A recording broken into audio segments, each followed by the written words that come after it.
करेंगे तो, ठीक है। So calculation of amount of substance deposited using electrolysis. अब इसमें सब कुछ हो सकता है। अगर गैसियस प्रोडक्ट है तो O2 है तो उसका वॉल्यूम दे सकते हैं कि एसटीपी पे कितना लीटर बनेगा, या फिर एसटीपी पे इतना लीटर बन रहा है, ये वॉल्यूम दे देंगे और तुमसे पूछेंगे कितना हमने इलेक्ट्रिसिटी प्रोवाइड करी है।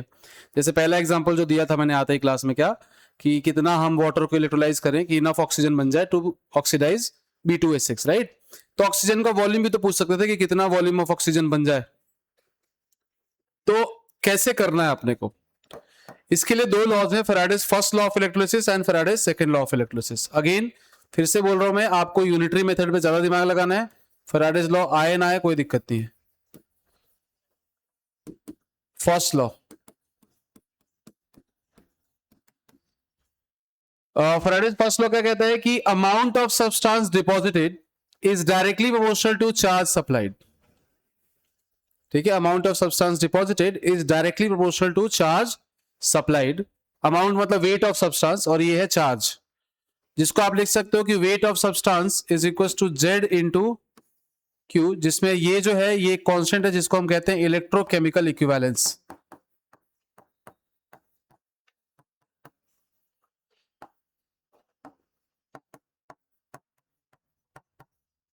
है ना, इसकी वैल्यू अलग अलग मेटल्स के लिए अलग अलग होती है,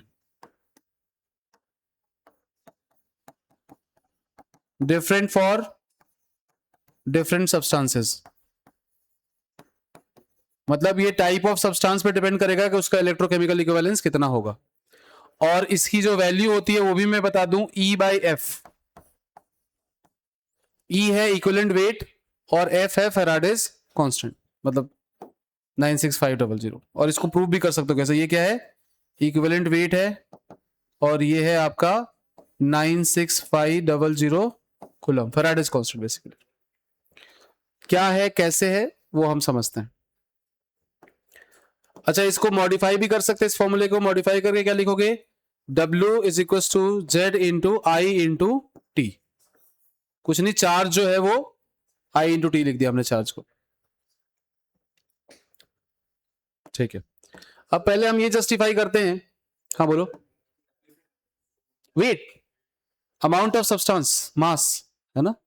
amount of substance deposited is directly proportional to charge supplied. ये स्टेटमेंट लिख सकते हो, फैराडेज फर्स्ट लॉ का स्टेटमेंट, ठीक है, कि amount of substance deposited is directly proportional to charge supplied during electrolysis.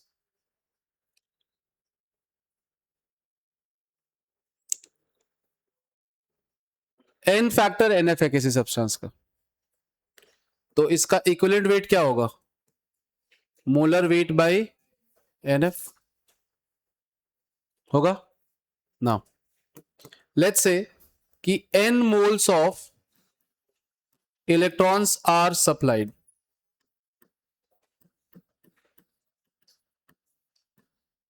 N mole electron आपने सप्लाई किया, तो मोल्स ऑफ सब्सटेंस कितने होंगे,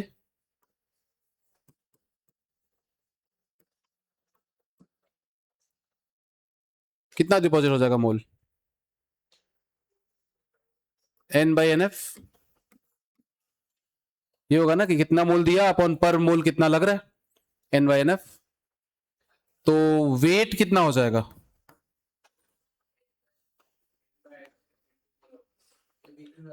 सो नंबर ऑफ मोल्स अगर हमने लिख लिया यहाँ पे N moles of electron supply करने से, तो वेट कैसे लिखोगे आप, यहाँ पे ये है नंबर ऑफ मोल्स, ये है N फैक्टर, है ना। तो नंबर ऑफ मोल्स को हम क्या लिख लेते हैं, ये है moles of substance, right. So moles of substance deposited जो है वो number of moles of electron supplied upon NF है। तो इसको थोड़ा और लिख लेते हैं कि इसको लिख लेंगे weight by molar weight of substance, लिख सकते हैं मोल्स ऑफ सब्सटेंस को। और number of moles of electron supplied जो है, से चार्ज अगर हमें निकालना हो कि चार्ज कितना हमने सप्लाई किया, तो कितना आएगा चार्ज, NF। ये होगा ना, number of moles of electron जितना सप्लाइड किया इतनो इनटू, सॉरी, इलेक्ट्रोकेमिकल इक्विवेलेंस निकालना है ना अपने को, E/F निकालना है। सॉरी, तो उल्टा हम करते हैं कि charge supplied, let's say charge जो सप्लाई किया हमने वो कितना है, वो है Q, ठीक है।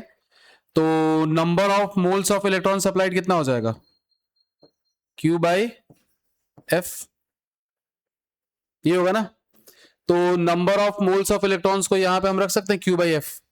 तो यहां से देखोगे तो weight by molar weight of substance will be equal to number of moles of electron that is equal to Q by F और इनटू एन फैक्टर होगा। क्या देखो क्या किया मैंने, मोल ऑफ सब्सटेंस निकाल लिया एन फैक्टर की हेल्प से, फिर मोल ऑफ इलेक्ट्रॉन जो है वो मैंने फैराडे कांस्टेंट की हेल्प से निकाला कि charge supplied upon Faraday constant is number of moles of electron supplied.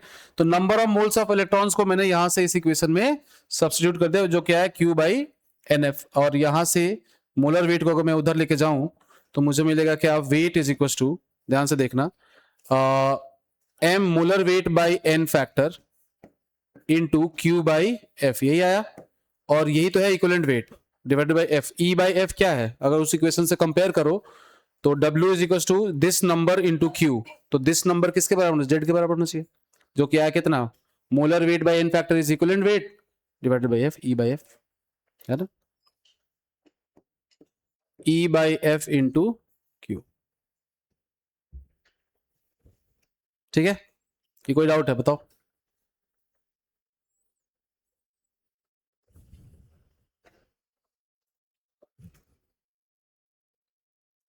Charge Q supply किया हमने, अज्यूम किया, तो Q चार्ज से नंबर ऑफ इलेक्ट्रॉन जो आएंगे वो Q बाई एफ आ जाएंगे।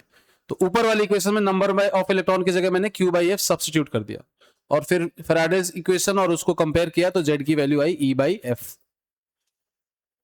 आप डायरेक्टली याद भी रख सकते हो।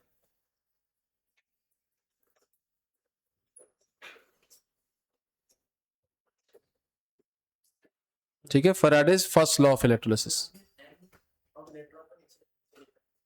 हाँ, एन मोल्स है, मोल्स है, स्मॉल एन सब मोल्स ही लिखते हैं, है ना, ऊपर भी वही लिखा है, n moles of electrons are supplied. आप सीधे भी लिख सकते हैं कि moles of electron supplied during electrolysis is Q by F. आप फिर moles of substance form will be equal to Q by F divided by n factor, है ना।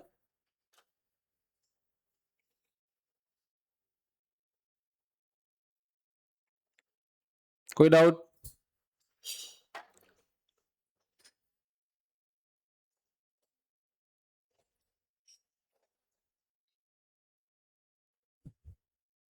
ये है Faraday's first law of electrolysis. Faraday's second law लिखे, ठीक है, first और सेकंड दोनों कर लेते फिर क्वेश्चंस करेंगे इसके। सेकंड लॉ क्या कहते हैं, सेकंड लॉ किसके लिए, कि अगर मान लो आपके साथ सीरीज में, और ये भी बहुत इजी है। फर्स्ट लॉ क्या कहता है कि जितना चार्ज है और जो उस पर चार्ज है वो दोनों रिलेटेड है ना, कि जो पॉजिटिव या नेगेटिव चार्ज मेटल के ऊपर है और जितना चार्ज हम सप्लाई कर रहे हैं उसी प्रोपोर्शन में वो डिपॉजिट होंगे। तो वेट जो होगा वो चार्ज सप्लाइड के बराबर प्रोपोर्शनल होगा, और जो चार्ज सप्लाइड के हिसाब से हमें एक नंबर से मल्टीप्लाई करना पड़ेगा, जो नंबर क्या रिप्रेजेंट करता है, एन फैक्टर और मोलर मास को, राइट, जो कि इन अ वे चार्ज ऑन दी सब्सटेंस को रिप्रेजेंट करता है, या number of moles of electrons accepted by substance को रिप्रेजेंट करता है। अब मान लो अपने पास तीन सब्सटेंसेस है, Ag प्लस, कॉपर प्लस 2 और मान लो एल्यूमिनियम प्लस 3, एग्जैक्टली ये तीन सब्सटेंसेस हैं, same amount of charge supply कर रहे हो। तो ऑब्वियसली मोल के टर्म्स में सिल्वर जो होगा वो ज्यादा डिपॉजिट होगा क्योंकि उसको एक ही मोल इलेक्ट्रॉन चाहिए। कॉपर प्लस 2 उससे थोड़ा कम डिपॉजिट होगा क्योंकि उसको 2 इलेक्ट्रॉन चाहिए, और सेम इलेक्ट्रॉन दे रहे हो आप सबको। और सिल्वर प्लस 3 जो होगा, सॉरी एल प्लस 3 जो होगा वो सबसे कम डिपॉजिट होगा क्योंकि उसको 3 इलेक्ट्रॉन चाहिए। समझ में आ रहा है? तो Faraday's second law multiple substances जब सीरीज में कनेक्टेड हो तो उनके अमाउंट डिपॉजिटेड का रिलेशन बताता है, ठीक है, which is inversely proportional to charge on them, और you can say directly proportional to equivalent weight, क्योंकि जिस पे चार्ज ज्यादा होगा उसका इक्विवेलेंट वेट भी उसी प्रोपोर्शन में कम हो जाएगा, राइट। तो सेकेंड लॉ क्या कहता है भाई, सेकेंड लॉ ये कहता है कि व्हेन मल्टीपल सेल्स, आप लिखते चलो,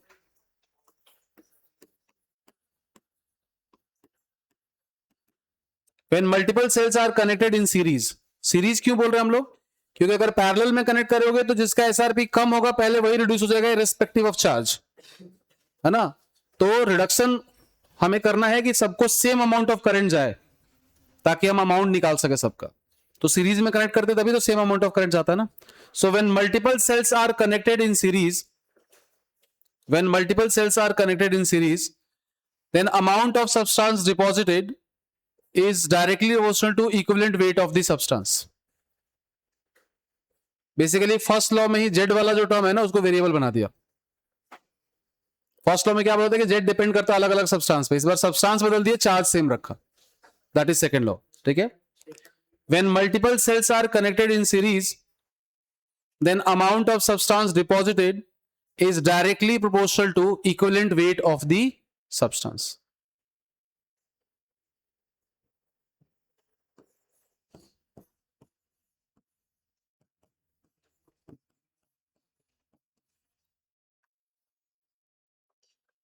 ये इंफॉर्मेशन फर्स्ट लॉ में भी है, पर इसको कांस्टेंट माना गया है। सब्सटेंस आपने फर्स्ट लॉ में फिक्स कर दिया है, आप करंट चेंज कर रहे हो, इस बार आपने करंट फिक्स कर दिया है और सब्सटेंस चेंज कर रहे हो। इस बार जेड बदल रहा है, पहले क्यू बदल रहा था। अमाउंट का फॉर्मूला वही है अभी भी,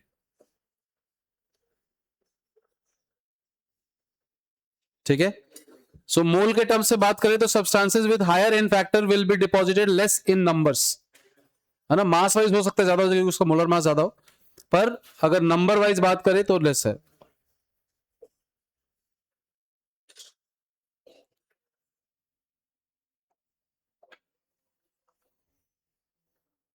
ठीक है, दो क्वेश्चन करते हैं, फर्स्ट और सेकंड लॉ दोनों पे, फिर ब्रेक लेते हैं।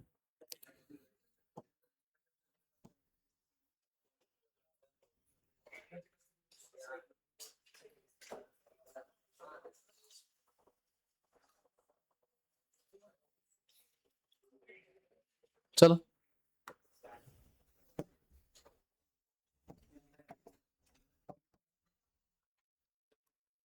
क्वेश्चन है 1 gram of a substance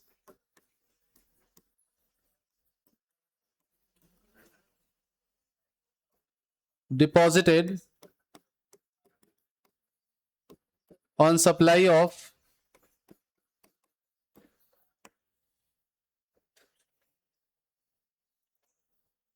1.8 into 10 to the power 22 electrons.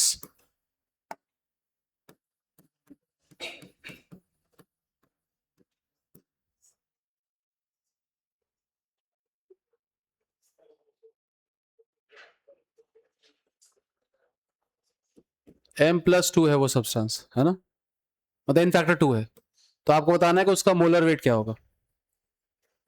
Calculate molar weight of the substance.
Direct formula से भी कर सकते हो आप। क्या लिखा आपने? W is equal to Z into I into T, और आई इंटू टी निकालने की जरूरत नहीं, हमें क्यू निकालना, राइट? तो आप लिखोगे W is equal to Z into Q. W is equal to Z into Q को क्या लिखोगे आप? Number of moles of electron supplied into Faraday's constant, ये लिखोगे क्यू को। तो क्यू को लिखोगे क्या? Number of moles of electrons into F, और जेड खुद ई बाई एफ होता है। जेड क्या होता है? E by F. तो एफ से एफ तो कैंसिल ही हो जाएगा, यहां पे बचा क्या? Equivalent weight. तो weight of substance is molar weight by N factor होता है equivalent weight into number of moles of electron supplied. ये है, ये दिया है, ये पता है, ये पता है, एम निकालना है, ठीक है? तो मोलर मास का फॉर्मूला क्या हो जाएगा? उल्टा हो जाएगा ऐसे। Molar mass of substance will be equal to weight into N factor upon number of moles of electrons supplied. ना number of moles of electron निकालने के लिए आप सीधे क्या करोगे? Number of moles of electron is equal to 1.8 into 10⁻22 upon 6 into 10⁻23 number of electrons upon Avogadro number, right? तो ये कितना आ गया? नंबर ऑफ मोल्स 1/3 आ गया क्या? नहीं, 0.03। हाँ, ये हो गए number of moles of electrons supplied. तो number of moles of electron supplied यहां पे रख दो। मास, मोलर मास निकालना है, ये है 1, एन फैक्टर है 2 डिवाइडेड बाय 0.03, तो ये आ गया 200/3, ठीक है?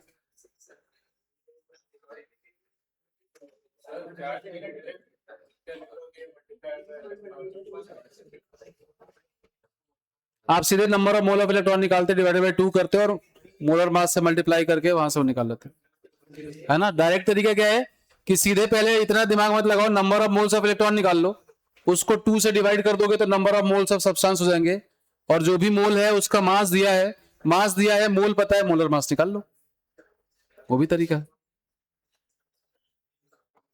दूसरा क्वेश्चन, सेकेंड क्वेश्चन में दिया गया है कि calculate ratio of moles of Ag plus Cu plus 2 and Al plus 3 deposited on supply of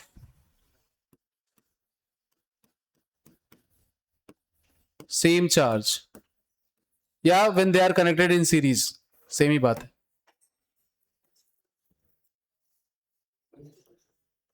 क्या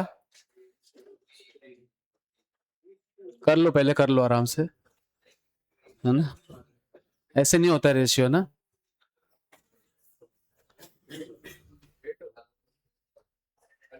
डिनोमिनेटर में है ना एन फैक्टर, तो वैसे रेशियो उल्टा नहीं होता है। 1:1/2:1/3 इज नॉट 1:2:3 या 3:2:1, है ना? ऐसा नहीं होता है ना? ये रहेगा ऑप्शन में। हाँ,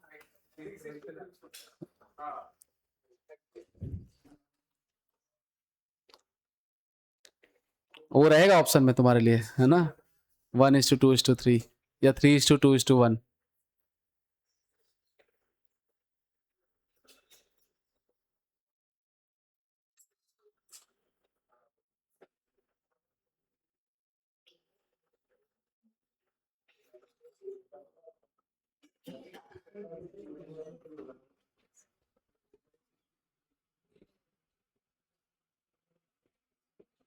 आया सबका? कोई है जिसका नहीं आया ये वाला? आप मान लो कि 1 मोल इलेक्ट्रॉन सप्लाई कर रहे हैं, क्योंकि सेम रेशियो तो सेम ही रहेगा ना, कितना भी कर लो। तो 1 मोल इलेक्ट्रॉन पे सिल्वर का 1 मोल बनेगा, कॉपर का 1/2 और एल्यूमिनियम का 1/3। अब इनका रेशियो निकालने के लिए, तीनों का रेशियो अगर आपको निकालना है तो 6 से मल्टीप्लाई करना पड़ेगा, तभी तीनों का सिंपल रेशियो हो पाएगा। जो है वो भी सही आंसर है। क्या कि अगर सेम चार्ज सप्लाई करोगे, सेम मोल्स हैं अपने पास, लेट्स से 1 मोल, तो number of moles of silver कितना हो जाएगा? सिल्वर को एक ही इलेक्ट्रॉन चाहिए तो 1, number of moles of copper कितना हो जाएगा 1/2 और number of moles of aluminium कितना हो जाएगा 1/3। तो एक तो रेशियो यही है 1:1/2:1/3। पर अगर इनको सिंपल रेशियो करना है तो आपको 6 से मल्टीप्लाई करना पड़ेगा तीनों में, तब ये आएगा 6:3:2, है ना। ठीक है, तो ये डायरेक्ट क्वेश्चन थे फर्स्ट और सेकंड लॉ के। अब थोड़े अच्छे क्वेश्चन करेंगे हम ब्रेक के बाद। ब्रेक ले लो।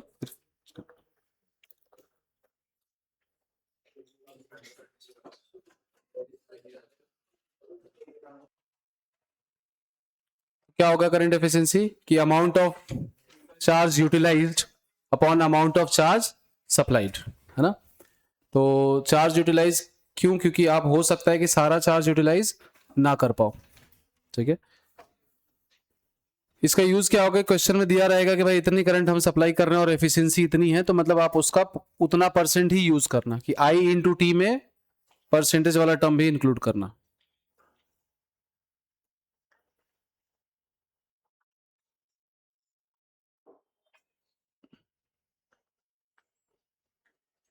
सो जो फर्स्ट लॉ है आपका वो चेंज होके क्या बन जाएगा, W इज इक्वल टू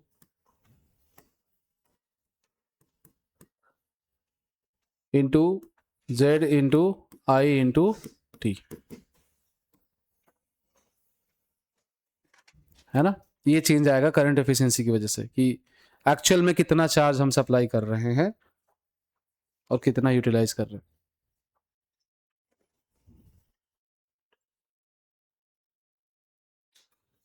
ठीक है, सो बहुत सारे क्वेश्चन हो सकते हैं, पर एक क्वेश्चन हम करेंगे, अच्छा क्वेश्चन है जे एडवांस का। तो उसमें करंट एफिशिएंसी को भी यूज किया गया है, थर्मोडायनेमिक्स भी है और इलेक्ट्रोकेमिस्ट्री भी है ना। तो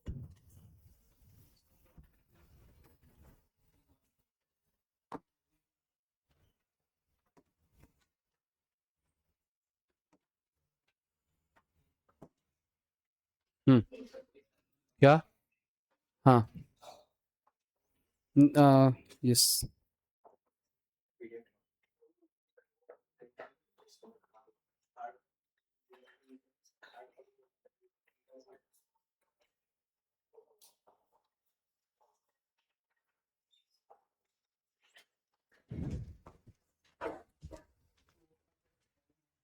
बताओ भाई कैसे करेंगे। कह रहे हैं कि 70% एफिशिएंट है एक प्रोसेस जहां पे हम क्या कर रहे हैं, हाइड्रोजन, अच्छा वो आपने पढ़ा हाइड्रोजन फ्यूल, सुना होगा ना, हाइड्रोजन एज अ फ्यूल। कुछ नहीं, उसमें हाइड्रोजन की इलेक्ट्रोलिसिस होती है, मतलब हाइड्रोजन प्लस ऑक्सीजन की रिएक्शन होकर H2O बनता है, दैट इज फ्यूल सेल, है ना। तो फ्यूल सेल की इक्वेशन दी गई है और बोल रहे हैं कि इस फ्यूल सेल में इलेक्ट्रोलिसिस हो रहा है और इतना अमाउंट ऑफ हाइड्रोजन कंज्यूम हो रहा है इलेक्ट्रोलिसिस में, और उससे जो हमें वर्क मिल रहा है उस वर्क को यूज कर रहे हैं to compress a monatomic gas. और तो पूछ रहे हैं कि जब कंप्रेशन होगा मोनोटॉमिक गैस का तो उसके टेम्परेचर में कितना राइज आएगा, ये बता रहा हूं आपको।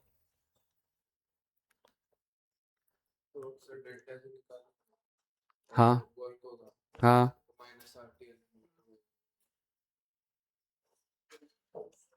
आइसोथर्मल ये कहां पता, तो थर्मली इंसुलेटेड है तो एडियाबैटिक हुआ ना, आइसोथर्मल थोड़ी हुआ। टेम्परेचर ही तो चेंज पूछ रहे थे, आइसोथर्मल कैसे हुआ। चलो करो ट्राई।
सेल की एफिशिएंसी दी गई है 70% और वर्क डन बाय सेल जो होता है वो होता है माइनस डेल्टा जी के बराबर, which is equal to n F E, जहां पे एन क्या है, number of moles of electrons, है ना, जिसको हम एन फैक्टर बोलते हैं जब एक ही मोल का रिएक्शन हो रहा हो। तो यहां पे number of moles of electrons देखो कितने होंगे, एक हाइड्रोजन मॉलिक्यूल जो है वो टोटल 2 इलेक्ट्रॉन एक्सचेंज करता है, पर आपके पास है 10⁻³ ही, है ना, इतना ही मोल है। तो number of moles of electrons जो है वो है 2 इंटू 10⁻³ तो n तो आ गया अपना। F फिक्स है E सेल कितना होगा, तो सेल जो है वो हाइड्रोजन और ऑक्सीजन को मिला के बन रहा है। हाइड्रोजन का SRP होता है 0 और ऑक्सीजन जो है उसका दिया है 1.23, तो ई सेल कितना हो जाएगा 1.23 वोल्ट, क्योंकि हाइड्रोजन का तो 0 ही होगा। नाउ ई नॉट सेल होगा 1.23 टेक्निकली। इस क्वेश्चन को और कॉम्प्लिकेटेड बनाया जा सकता था, पर दिक्कत क्या है कि इक्वेशन में हाइड्रोजन और ऑक्सीजन है, दोनों गैसेस हैं, तो रिएक्शन क्वेश्चन लिखोगे तो उनका एक्टिव मास जो भी आएगा प्रेशर के टर्म में लिखोगे, और प्रेशर 1 बार है तो उनका 1 ही हो जाएगा। तो नॉट इक्वेशन आना चाहिए था ई सेल तो वैसे, क्योंकि यहाँ पे तो ई नॉट दिया है ना, लेकिन ई नॉट ही ई सेल है क्योंकि रिएक्शन क्वेश्चन ही 1 है ना? कहां पे स्टैंडर्ड कंडीशन ऑफ प्रेशर ना, पर स्टैंडर्ड पोटेंशियल और स्टैंडर्ड कंडीशन दोनों अलग अलग चीजें है ना, स्टैंडर्ड टेम्परेचर प्रेशर अलग है। ठीक है, तो ई सेल आ गया यहां पे। ई सेल आने के बाद हम लिखेंगे work done by the cell, कितना हो जाएगा 2 इंटू 10⁻³ इंटू 1.23 इंटू एफ। ये तो work done by the cell maximum हो सकता था, पर इसका 70% ही यूटिलाइज हो पाएगा क्योंकि एफिशिएंसी इसकी 70% है। तो वर्क डन एक्चुअल जो होगा वो हो जाएगा 0.7 इंटू 2 इंटू 1.23 इंटू 10⁻³ एफ। बाद में हम सब्स्टिट्यूट करेंगे एफ को। ये वर्क ले जाके हम यूज कर रहे हैं क्या करने के लिए, 1 मोल मोनोएटॉमिक गैस को हम लोग कंप्रेस करने के लिए वर्क यूज कर रहे हैं, और वो भी इन एन इंसुलेटेड कंटेनर। तो अब यहां से थर्मोडायनेमिक्स स्टार्ट हो जाता है। यहां तक इलेक्ट्रोकेमिस्ट्री का हो गया, हमने वर्क डन निकाल लिया। अब उसके बाद थर्मोडायनेमिक्स लगाओगे आप, तो delta U is equal to n into F by 2 R delta T होता था, n CV delta T basically. Delta U is equal to n CV delta T, और सीवी की जो वैल्यू होती थी एफ बाई 2 आर। ठीक है, तो डेल्टा यू जो है वही वर्क डन के बराबर होगा, क्योंकि डेल्टा यू का एक और फॉर्मूला होता है Q plus W, first law of thermodynamics, और Q 0 है। तो जो वर्क डन हमें यहां मिल रहा है which is the positive value, वही डेल्टा यू को इंक्रीज करेगा, तो वर्क डन डेल्टा यू के बराबर है। तो यहां से ये नंबर इससे इक्वेट कर देना है। तो आगे हम लिखेंगे कितना आया था भाई, 0.7 इंटू 2 इंटू 10⁻³ इंटू 1.23 एफ। ये है वर्क डन, और ये किसके बराबर होना चाहिए, number of moles of gas which is being compressed is 1 into degree of monoatomic है तो डिग्री ऑफ फ्रीडम 3 होगा, है ना। तो 3/2 आर की वैल्यू 8.314 हो गया, और डेल्टा टी हमें कैलकुलेट करना था। बस यहां से इसको सॉल्व करो, डेल्टा टी आ जाएगा। करो सॉल्व।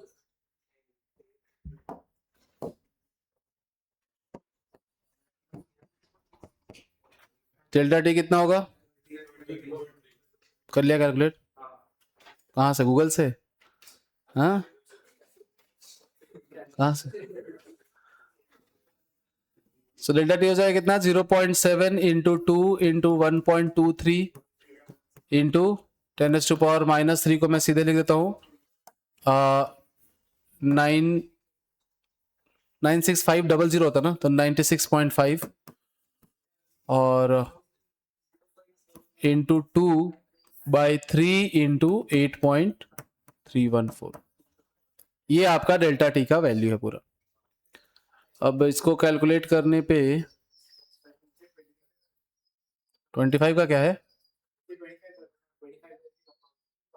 अच्छा हाँ 25 हो गया नीचे, 4 8 ऊपर 4 भी तो है। हाँ तो कितना आ रहा है कैलकुलेट करके बताओ मुझे। 13.3। हाँ 13.3 है। 13.3 आ गया चेंज इन टेम्परेचर।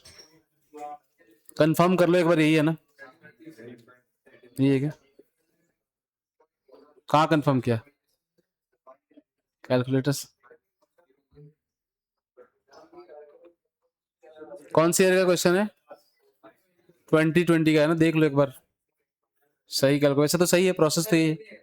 हाँ क्या है? 13 दिया है ना, ठीक।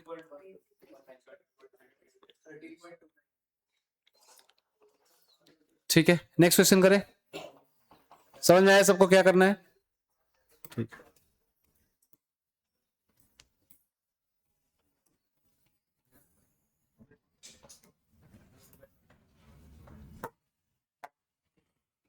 चलो ये बताओ, calculate the quantity of electricity that would require to reduce 12.3 gram of nitrobenzene.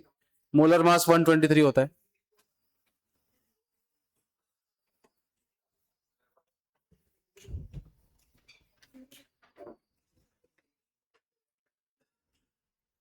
कैसे करेंगे बताओ?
जो एनर्जी कंज्यूम होगी देखो, वो कितनी होगी? अगर इलेक्ट्रोलिसिस कर रहे हैं हम लोग, तो जितना डेल्टा जी होगा उतनी एनर्जी लगेगी, राइट? उतना इलेक्ट्रिसिटी हमें प्रोवाइड करनी पड़ेगी, लेकिन एफिशिएंसी है 50%, तो उसका डबल करना पड़ेगा। तो जितना भी आप कैलकुलेट कर रहे हो उसको 2 से मल्टीप्लाई कर देना बाद में।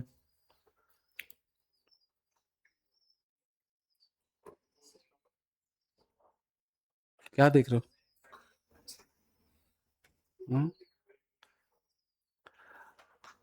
नाइट्रोबेंजीन का फॉर्मूला क्या होता है भाई?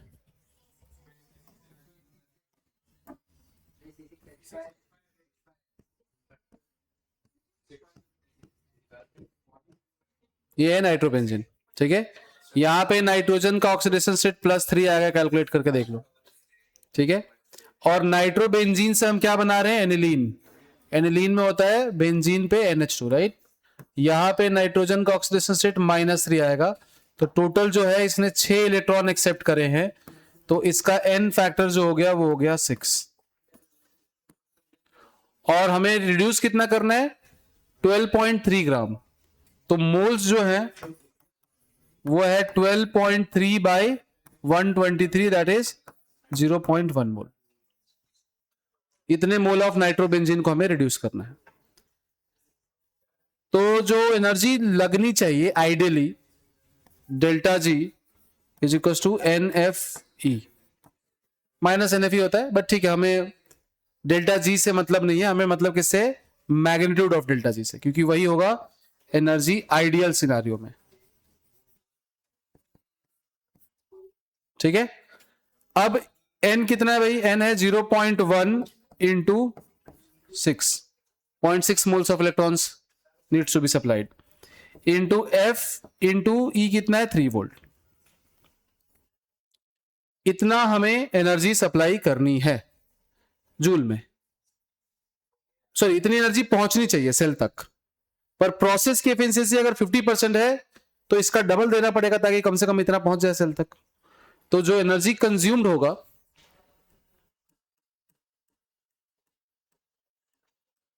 वो क्या होगा? 2 टाइम्स एनर्जी रिक्वायर्ड। क्यों भाई? क्योंकि जो रिक्वायर्ड है, जो आप दे रहे हो उसका 50% ही पहुंच पा रहा है। तो अगर पूरा प्रोसेस कंप्लीट करना है तो आपको डबल देना पड़ेगा। तो that will be equal to 2 into 0.6 into 3 into F. इसको सॉल्व कर लो, जूल में आंसर आ जाएगा।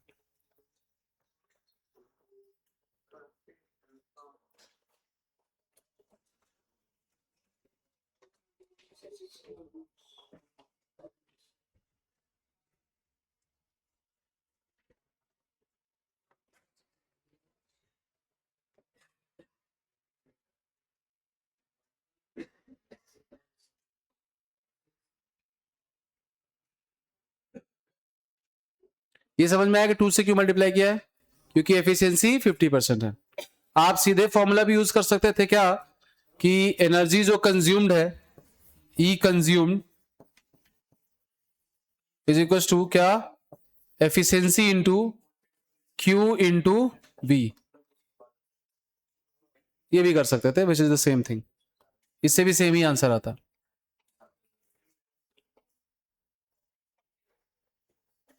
है ना।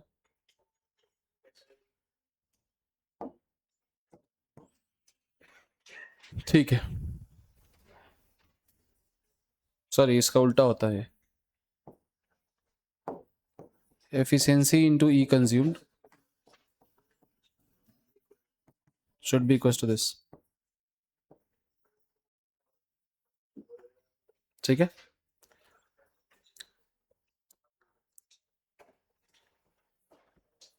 नेक्स्ट करें या कोई डाउट है किसी को?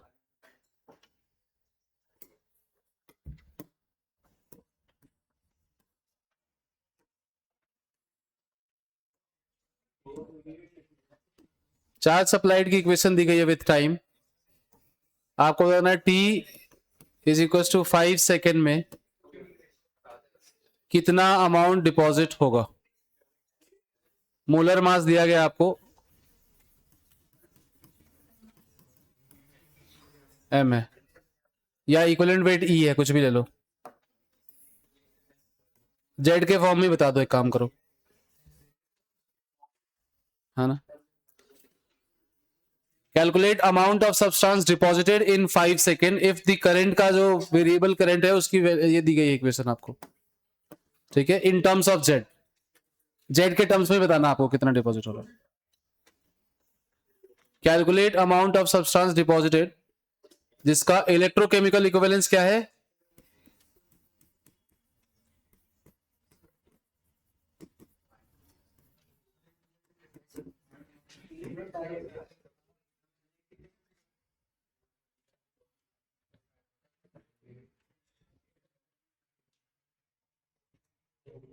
करो इंटीग्रेट।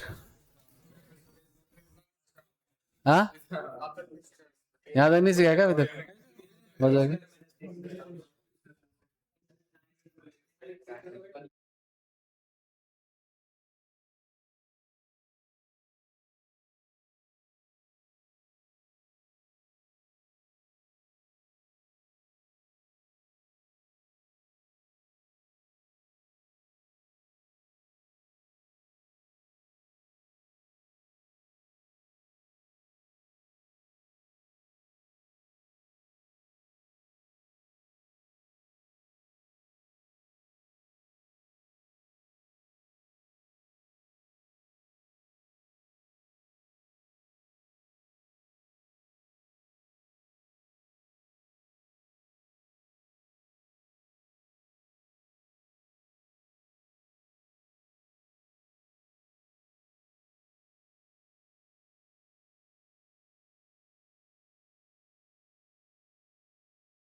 ये एक सर्कल का इक्वेशन है, तो आपको एक सर्कल ड्रॉ करना है और उसका एरिया निकालना है ना?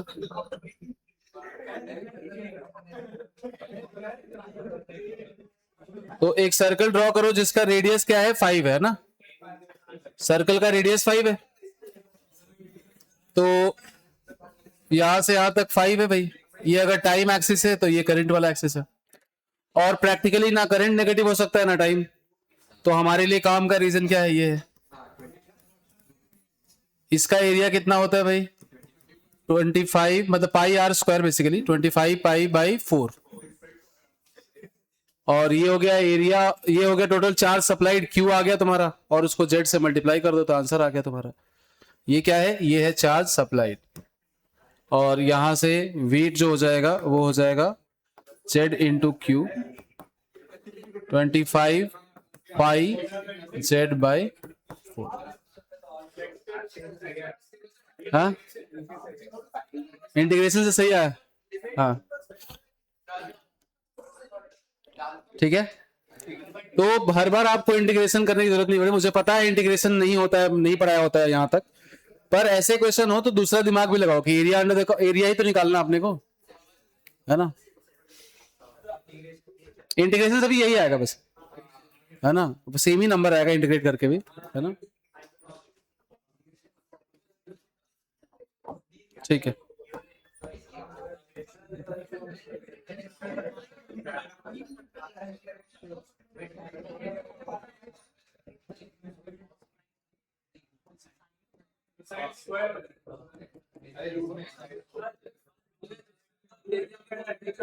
क्या?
0.3175 यस।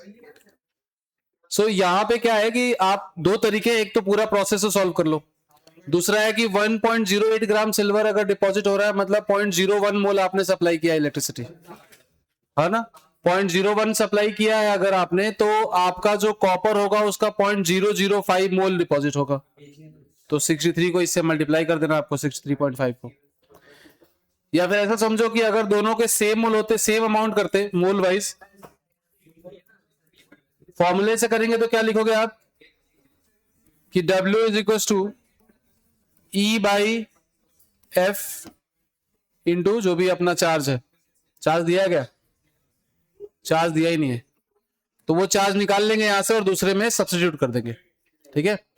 तो यहां से E क्या आता है, वेट अपॉन E, इसका क्या हो जाएगा 108 ही होगा। सिल्वर है तो उसका वेट और मोलर वेट और इक्विवेलेंट वेट बराबर ही होता है। तो 1.08 that is the mass of silver deposited should be equals to equivalent weight of silver 108 by F into Q। यहां से Q निकालेंगे, that will be how much 1.08 into F by 108। अब इसको हम कॉपर के लिए सॉल्व करेंगे। कॉपर का W निकालना है, Q सेम ही होगा। सो W ऑफ कॉपर फिर से same formula E by F into Q, लेकिन इस बार E किसका यूज होगा, कॉपर का, ठीक है। तो W हो जाएगा कितना, E ऑफ कॉपर कितना होता है 63.5 डिवाइडेड बाई 2, ये इसका इक्विवेलेंट वेट, क्योंकि molar weight divided by 2 n factor 2 है उसका, डिवाइडेड बाई F। और चार्ज का हमने कैलकुलेशन यहां से किया है कितना 1.08 F बाई 108, ये कैंसिल हो गया, यहां से सॉल्व करोगे 0.3175।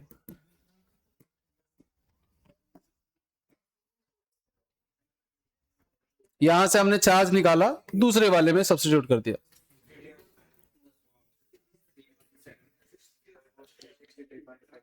ठीक है,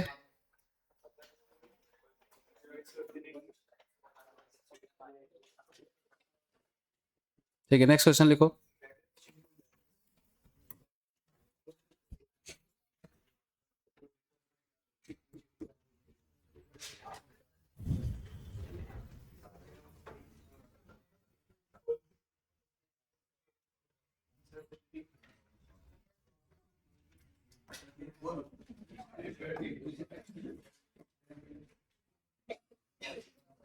आपके पास एक सॉल्यूशन है ZnSO4 का,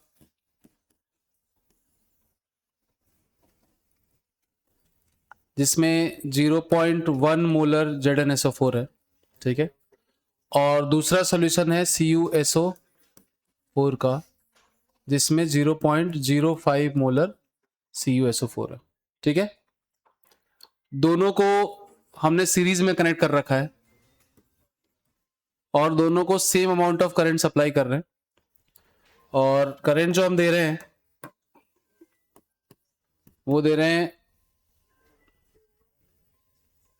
965 सेकेंड के लिए,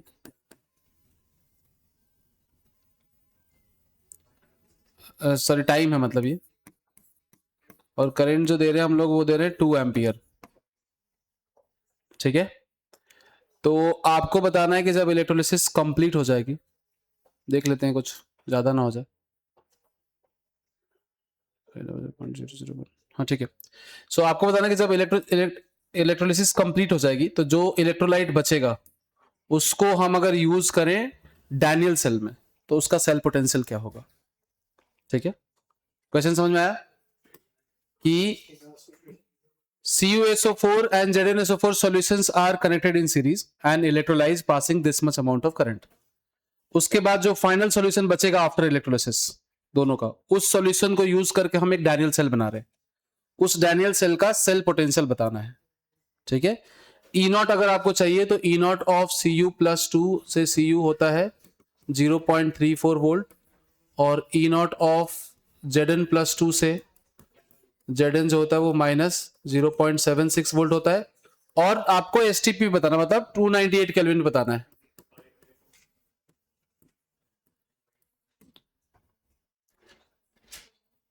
इसका हाफ भी कर सकते थे कि CuSO4 ऐसे ही है, ZnSO4 को सिर्फ इलेक्ट्रोलाइज किया और फिर उसके बाद जो बचा उसके वो पिला के डैनियल सेल बनाया तो क्या होगा।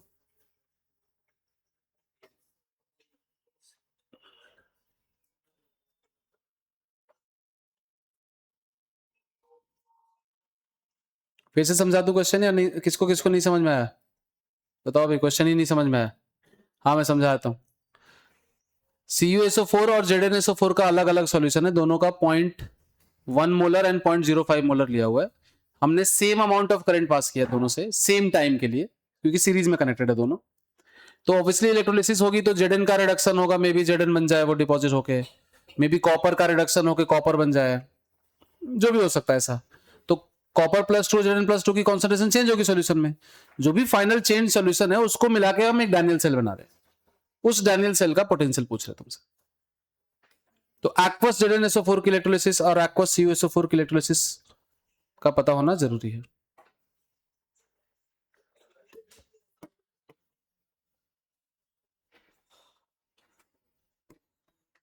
और इलेक्ट्रोड में दिमाग मत करना, कुछ नहीं दिया है मतलब इनर्ट इलेक्ट्रोड से कर रहे होंगे।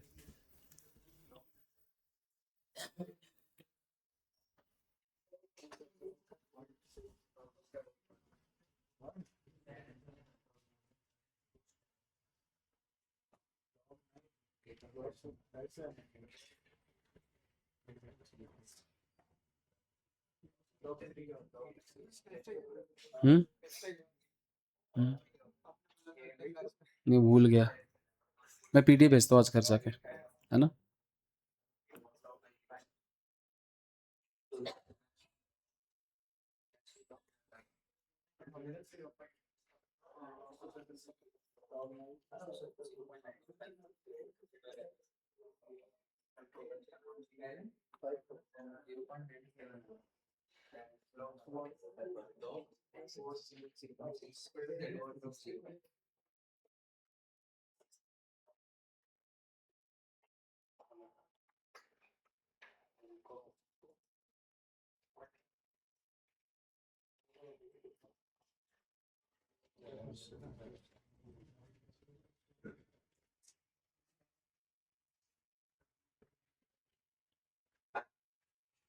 ठीक है, करो करो, सही करो।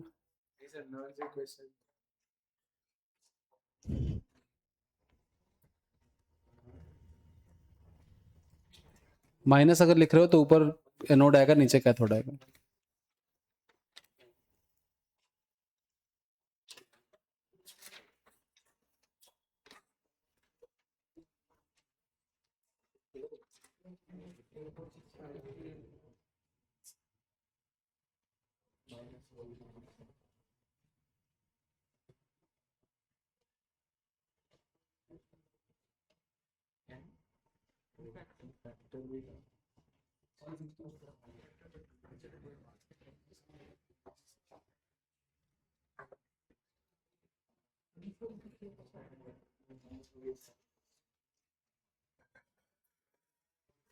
नंबर्स भी सीधे ही दिए कि कैलकुलेशन इजीली हो जाए, है ना।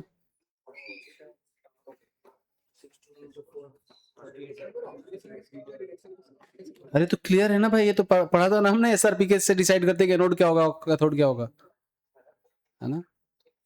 देखो जब हमने बोल दिया कि डैनियल सेल बना रहे हैं तो आपको दिमाग में रखना है कि एनोड कंपार्टमेंट में जिंक होगा, कैथोड कंपार्टमेंट में कॉपर होगा, वो सारी इन्फॉर्मेशन पता होनी चाहिए साथ में ना।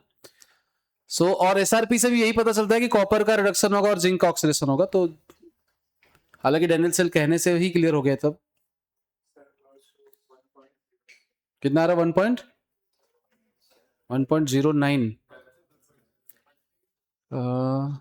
बाई 2 log 9/4 आया ना तुम्हारा। log 9/4 कितना हो जाएगा? 3 log 3 minus 2 log 2, सो log 3.48 के आसपास होता है। 0.48 इंटू 3 कितना हो गया? 1.44 1.44 माइनस 2 इंटू 3.6 प्लस करोगे तब ना। log 9 का 2 log 3 होगा। हाँ 2 log 3 होगा, हाँ सॉरी हाँ। तो 2 log 3 का कितना हो जाएगा? 0.48 इंटू 1 के आसपास ले लेते हैं। 1 माइनस 0.6 0.4 आ गया वो। 0.4 डिवाइडेड बाई 2 भी है n फैक्टर, और इंटू 0.06 है। सो 24.062 0.12 के आसपास, 0.012 के आसपास कुछ माइनस हो। हाँ ठीक है, 1.09 ही हुआ, सही है।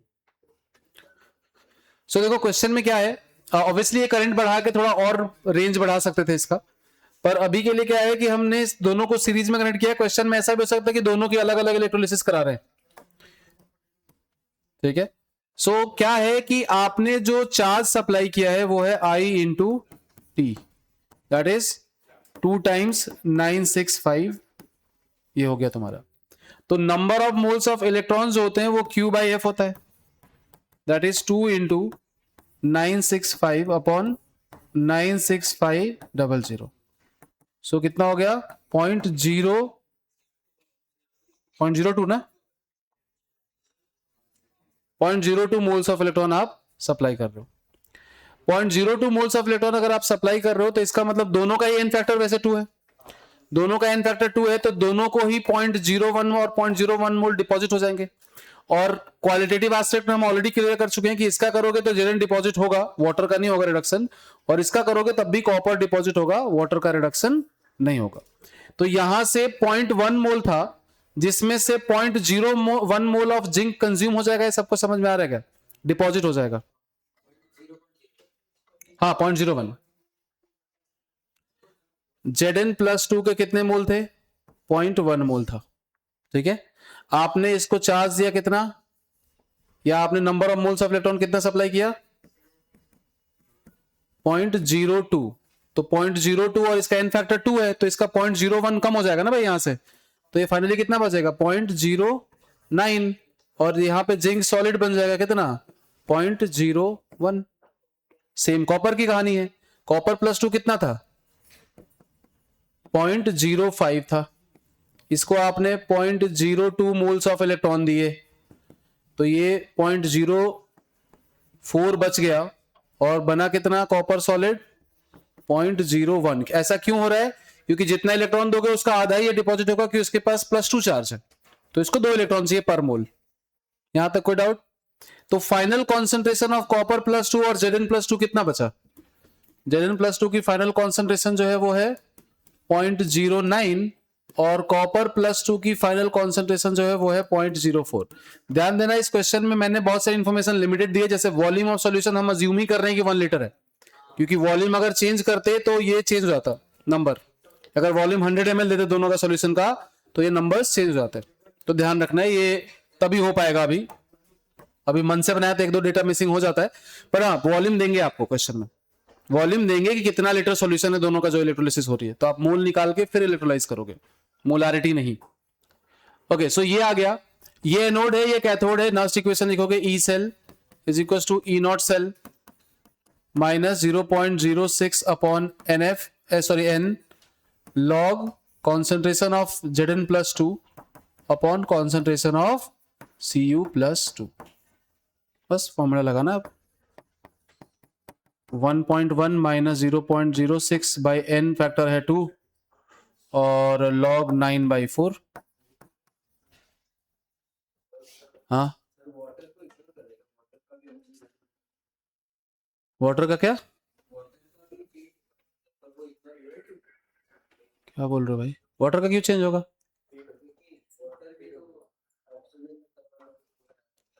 कहाँ लिखा है ऐसा,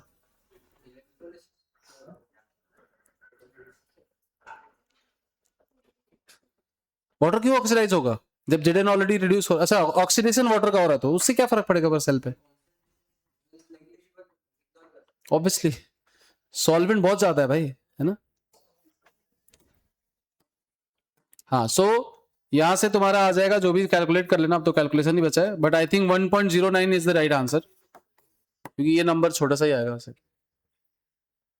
इसके अलावा इस पे क्या क्वेश्चन आ सकता है इलेक्ट्रोलिसिस पे, वो ये है, कुछ कुछ एग्जांपल्स है जो आप पढ़ के आओगे, क्या क्या है वो दिया था क्या मैंने, इलेक्ट्रोप्लेटिंग, इलेक्ट्रो रिफाइनिंग, है ना, ये इसके एप्लीकेशंस है। इलेक्ट्रोप्लेटिंग मॉड्यूल से पढ़ना आपको, इलेक्ट्रो रिफाइनिंग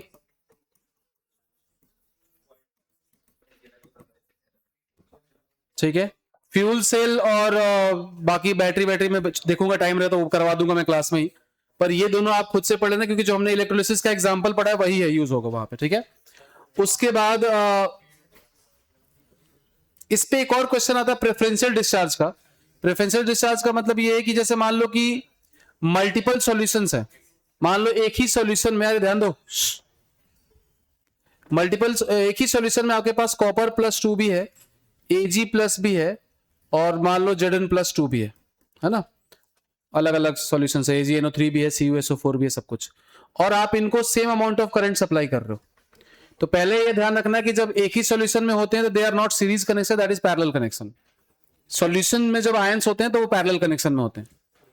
तो अब इनमें प्रेफरेंशियल डिस्चार्ज में कुछ ऐसा होगा कि पहले वो रिड्यूस होगा जिसका एसआरपी सबसे ज्यादा होगा। तो जैसे मान लो सबसे पहले एजी रिड्यूस होगा, तो जितना चार्ज आप सप्लाई कर रहे हो, अगर एजी को रिड्यूस करने में ही खत्म हो गया तो वहीं रुक जाओगे। पर अगर आप उससे ज्यादा सप्लाई कर रहे हो तो जो बचेगा वो उससे फिर कॉपर को रिड्यूस करोगे, और फिर और भी बच गया तो जिंक को नहीं तो छोड़ दोगे। तो फाइनल कॉन्सेंट्रेशन निकालने में हेल्प करेगा। ये थर्ड टाइप ऑफ क्वेश्चन हो सकता है। एक तो डायरेक्ट जो हमने करे फर्स्ट लॉ सेकंड लॉ पे, दूसरा कि इलेक्ट्रोलिसिस करके जो बचा उससे कोई सेल बना दिया और उस सेल का पोटेंशियल पूछ लिया, जो मैंने अभी लास्ट कराया क्वेश्चन, और तीसरा कि मल्टीपल आयंस को सेम सॉल्यूशन में रख के इलेक्ट्रोलाइज कर रहे हैं, तो पहला सारा चार्ज जाएगा जो लो हाई एसआरपी वाला है उसको कंज्यूम करने में, फिर दूसरे को, फिर तीसरे को। नेक्स्ट क्लास में मैं कोशिश करता हूं एक दो क्वेश्चन इस टाइप के भी करा दूंगा, ठीक है। बाकी अपना इलेक्ट्रोलिसिस कंप्लीट हो चुका है, आप सारे क्वेश्चन मॉड्यूल के इलेक्ट्रोलिसिस और फैराडेज लॉ से कर सकते हैं। एप्लीकेशन नहीं हुआ है, ये सब पढ़ोगे तो वो भी हो जाएगा। नेक्स्ट क्लास में हम थोड़ी बहुत एप्लीकेशन और कंडक्टेंस एंड कंडक्टिविटी स्टार्ट करेंगे, ठीक है। नहीं भाई, 2 लेक्चर और है अभी। अरे तो एक कंडक्टेंस और कंडक्टिविटी है, कंडक्टोमेट्रिक टाइट्रेशन